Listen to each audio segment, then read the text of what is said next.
بسم اللہ الرحمن الرحیم وعاشروہن بالمعروف صدق اللہ مولانا العظیم۔ آج کے لیکچر کے اندر ہم حقوق زوجین کے حوالے سے چند ایک احادیث مبارکہ بیان کرتے ہیں کہ مردوں کے عورتوں پر کیا حقوق ہیں اور عورتوں کے مردوں کے اوپر جو ہے وہ کیا حقوق ہیں۔ آج دونوں میں سے ہر کوئی وہ حقوق کے لیے تو بات کرتا ہے، لیکن دوسرے کے جو حقوق ہیں اس کو بالکل سرے سے ہی نظر انداز کر دیتے ہیں، جس کی وجہ سے گھروں کے گھر وہ تباہی کا شکار ہیں۔ لڑائی جھگڑا فساد ہر جگہ جو ہے وہ موجود ہے۔ حدیث پاک کے اندر آتا ام المومنین ام عائشہ صدیقہ رضی اللہ تعالیٰ عنہ سے روایت ہے، حضور علیہ الصلوۃ والسلام نے ارشاد فرمایا، عورت پر سب آدمیوں سے زیادہ حق اس کے شوہر کا ہے اور مرد پر اس کی ماں کا ہے۔ نسائی شریف کی روایت ہے، حضرت بریدہ رضی اللہ تعالیٰ عنہ سے حضور علیہ الصلوۃ والسلام نے فرمایا، اگر میں کسی شخص کو کسی مخلوق کے لیے سجدے کا حکم دیتا تو عورت کو حکم دیتا کہ وہ اپنے شوہر کو سجدہ کریں۔ اسی طرح اور احادیث پاک بھی اسی مفہوم میں ہے۔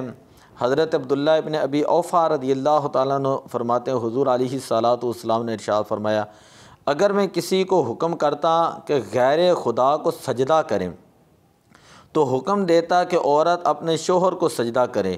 قسم ہے اس ذات کی جس کے قبضہ قدرت کے اندر مجھ محمد صلی اللہ علیہ وسلم کی جان ہے، عورت اپنے پروردگار کا حق ادا نہ کرے گی جب تک کہ شوہر کے کل حقوق ادا نہ کریں۔ اسی طرح کی ایک روایت ہے کہ حضور علیہ الصلوۃ والسلام نے ارشاد فرمایا، اگر آدمی کا آدمی کے لیے سجدہ کرنا درست ہوتا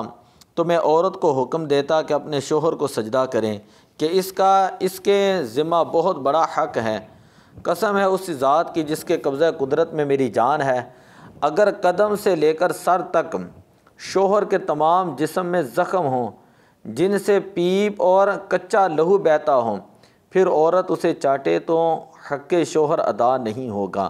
سارے جسم کے اوپر پیپ ہو، خون ہو اور اس کو چاٹ بھی لیں تو تب بھی شوہر کا حق ادا نہیں ہوگا۔ ایک روایت میں یہ ہے کہ حضور علیہ الصلوۃ والسلام نے ارشاد فرمایا کہ شوہر نے عورت کو بلایا، اس نے انکار کر دیا اور غصے میں اس نے رات گزاری تو صبح تک اس عورت پر فرشتے لعنت بھیجتے رہتے ہیں۔ اور دوسری روایت میں یہ ہے کہ جب تک شوہر اس سے راضی نہ ہو اللہ تعالیٰ اس عورت سے راضی نہیں رہتا۔ اسی طرح ایک روایت میں حضرت معاذ بن جبل رضی اللہ تعالیٰ عنہ راوی ہیں، فرماتے ہیں کہ جب عورت اپنے شوہر کو دنیا میں ایذا دیتی ہے تو حور عین کہتی ہے کہ خدا تجھے قتل کرے، اسے تکلیف نہ دے، یہ تو تیرے پاس مہمان ہے، ان قریب تجھ سے جدا ہو کر یہ ہمارے پاس جو ہے وہ آئے گا۔ ایک روایت میں یہ ہے کہ حضور علیہ الصلوۃ والسلام نے فرمایا، عورت ایمان کا مزہ نہ پائے گی جب تک کہ وہ اپنے شوہر کا حق ادا نہ کریں۔ حضرت میمونہ رضی اللہ تعالیٰ عنہ سے روایت ہے، فرمایا کہ جو عورت خدا کی اطاعت کرے اور شوہر کا حق ادا کریں اور اسے نیک کام کی یاد دلائیں اور اپنی عزت کی حفاظت کرے، اس کے مال کے اندر خیانت نہ کریں، اس کے اور شہیدوں کے درمیان جنت میں ایک درجے کا فرق ہوگا۔ پھر اس کا شوہر اگر نیک ہے تو یہی اس کی جنت کے اندر بھی بیوی ہوگی، وگرنہ شہداء میں سے کوئی جو ہے اس نیک عورت کا جو وہ شوہر ہوگا۔ ابو داؤد کی روایت ہے، حضرت عبداللہ بن عمر رضی اللہ تعالیٰ عنہما سے حضور علیہ الصلوۃ والسلام نے ارشاد فرمایا، شوہر کا حق عورت پر یہ ہے کہ اپنے نفس کو اس سے نہ روکیں اور سوائے فرض کے کسی دن بغیر اس کی اجازت کے روزہ نہ رکھیں۔ اگر ایسا کیا یعنی اگر شوہر کی اجازت کے بغیر روزہ رکھ لیا تو گناہ گار ہوگی اور اس کی اجازت کے بغیر اس کا کوئی عمل قبول نہیں ہوگا۔ اگر عورت جو ہے وہ روزہ رکھتی ہے تو اب اس صورت میں شوہر کو ثواب ہوگا، عورت پر گناہ ہوگا،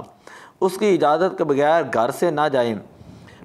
اگر ایسا کیا تو جب تک توبہ نہ کریں اللہ اور فرشتے اس پر لعنت کرتے ہیں۔ عرض کی گئی اگرچہ شوہر ظالم ہو تو حضور علیہ الصلوۃ والسلام نے فرمایا اگرچہ ظالم ہو۔ اسی طرح تمیم داری رضی اللہ تعالیٰ عنہ سے مروی ہے، حضور علیہ الصلاۃ والسلام نے فرمایا عورت پر شوہر کا حق یہ ہے کہ اس کے بچھونے کو نہ چھوڑیں اور اس کی قسم کو سچا کریں اور بغیر اس کی اجازت کے باہر نہ جائیں، اور ایسے شخص کو مکان میں نہ آنے دیں جس کا آنا شوہر کو پسند نہ ہو۔ حضرت علی المرتضیٰ رضی اللہ تعالیٰ عنہ فرماتے ہیں کہ اے عورتوں، خدا سے ڈرو اور شوہروں کی رضامندی کی تلاش میں رہو، اس لیے کہ عورت کو اگر معلوم ہوتا کہ شوہر کا کیا حق ہے تو جب تک اس کے پاس کھانا حاضر رہتا یہ کھڑی رہتی، جب تک شوہر کھانا کھاتا رہتا یہ وہاں پر کھڑی ہو کر انتظار کرتی رہتی۔ حضرت انس رضی اللہ تعالیٰ عنہ سے روایت ہے، حضور علیہ الصلاۃ والسلام نے فرمایا عورت جب 5 نمازیں پڑھیں، رمضان کے روزے رکھیں، اپنی عزت کی حفاظت کریں اور اپنے خامد کی اطاعت و فرما برداری کریں تو حضور علیہ السلام نے فرمایا جنت کے جو سارے دروازے اس کے لیے کھول دیے جائیں گے، جس دروازے سے چاہے کہ وہ جنت کے اندر چلی جائے گی۔ ام المومنین ام سلمہ رضی اللہ تعالیٰ عنہما سے مروی ہے، انہا سے مروی ہے کہ حضور علیہ الصلاۃ والسلام نے فرمایا جو عورت اس حال میں دنیا سے جائے کہ شوہر اس کے اوپر راضی تھا تو وہ عورت جو ہے وہ جنت کے اندر داخل ہوگی۔ حضرت جابر رضی اللہ تعالیٰ عنہ سے روایت ہے، حضور علیہ الصلاۃ والسلام نے ارشاد فرمایا 3 شخص ایسے ہیں کہ جن کی نماز قبول نہیں ہوتی اور ان کی کوئی نیکی بلندی تک نہیں پہنچتی، بھاگا ہوا غلام جب تک کہ وہ واپس اپنے آقا کے پاس نہیں آ جاتا اور اپنے آپ کو اپنے آقا کے قابو کے اندر نہیں دے دیتا، اور وہ عورت جس کا شوہر اس سے ناراض ہو، اور نشہ کرنے والا جب تک جو ہے ہوش میں نہ آئے۔ تو یہ چند ایک احادیث پاک ہیں جو ہم نے ذکر کی، جن کے اندر جو ہے وہ حقوق کو بیان کیا گیا ہے۔ عورتوں پر لازم ہے کہ حقوق شوہر جو ہے وہ ادا کریں، شوہر کو ناراض کر کے اللہ تعالیٰ کی ناراضگی اپنے سر پر نہ لیں، اس سے دنیا اور آخرت دونوں کی بربادی ہے، نہ دنیا کے اندر چین ہے نہ آخرت کے اندر چین ہے۔ اب 2-4 احادیث وہ بیان کرتا ہوں جس میں مردوں کو عورتوں کے ساتھ کس طرح پیش آنا چاہیے، ان کا جو ہے وہ بیان ہے، توجہ سے سماعت فرمائیں۔ بخاری و مسلم حضرت ابو ہریرہ رضی اللہ تعالیٰ عنہ سے روایت ہے، حضور علیہ الصلاۃ والسلام نے ارشاد فرمایا عورتوں کے بارے میں بھلائی کرنے کی میں وصیت کرتا ہوں، عورتوں کے بارے میں نیکی بھلائی کرنے کی میں وصیت کرتا ہوں، تم میری اس وصیت کو قبول کرو۔ وہ پسلی سے پیدا کی گئی ہیں اور پسلیوں میں سب سے زیادہ ٹیڑھی اوپر والی ہے، اگر تو اسے سیدھا کرنے چلیں تو توڑ دے گا اور اگر ایسی ہی رہنے دے تو ٹیڑھی رہے گی۔ مسلم شریف کی دوسری روایت میں ہے کہ عورت پسلی سے پیدا کی گئی ہے، وہ تیرے لیے کبھی سیدھی نہیں ہوگی۔ عورت پسلی سے پیدا کی گئی ہے، وہ تیرے لیے کبھی سیدھی نہیں ہو سکتی، اگر تو اسے برتنا چاہتا ہے تو اسی حالت میں برت سکتا ہے، اور سیدھا کرنا چاہے گا تو اسے توڑ دے گا، اور توڑنا جو ہے وہ طلاق ہوتا ہے۔ اسی طرح ایک روایت مسلم شریف کی یہ ہے کہ حضور علیہ الصلاۃ والسلام نے فرمایا مسلمان مرد عورت مومنہ کو مبغوض نہ رکھیں، اگر اس کی ایک عادت بری معلوم ہوتی ہے تو دوسری پسند ہوگی، یعنی تمام عادتیں خراب نہیں ہوں گی جبکہ اچھی بری ہر قسم کی باتیں ہوں گی۔ تو مرد کو یہ نہیں چاہیے کہ خراب ہی عادتیں دیکھتا رہیں، بلکہ بری عادت سے چشم پوشی کریں اور اچھی عادت کی طرف نظر کریں۔ کتنا خوبصورت فرمان ہے کہ عورت کی بری جو عادت ہے اس کو جو ہے وہ نظر انداز کر دیں، اور جب برائی کی طرف اس کی جو اچھائیاں ہیں ان کو جو ہے وہ فوراً یاد کر لیں۔ اسی طرح حضور علیہ الصلاۃ والسلام نے فرمایا تم میں سے اچھے لوگ وہ ہیں جو اپنی عورتوں کے ساتھ جو ہے وہ اچھے طریقے کے ساتھ پیش آتے ہیں۔ عبداللہ بن زمعہ رضی اللہ تعالیٰ عنہ سے مروی ہے، حضور علیہ الصلاۃ والسلام نے فرمایا کوئی شخص اپنی عورت کو نہ مارے جیسے غلام کو مارتا ہے، پھر دوسرے وقت اس سے مجامعت کرے گا۔ دوسری روایت میں حضور علیہ السلام نے عورت کو جو ہے وہ مارنے کا ارادہ کرنے سے بھی جو ہے وہ منع فرمایا ہے۔ تو یہ اب ذرا غور کریں احادیث پاک کہ اگر اوپر ہم عمل کریں تو معاشرے کے اندر کتنی برائیاں ہیں جو دور ہو سکتی ہیں۔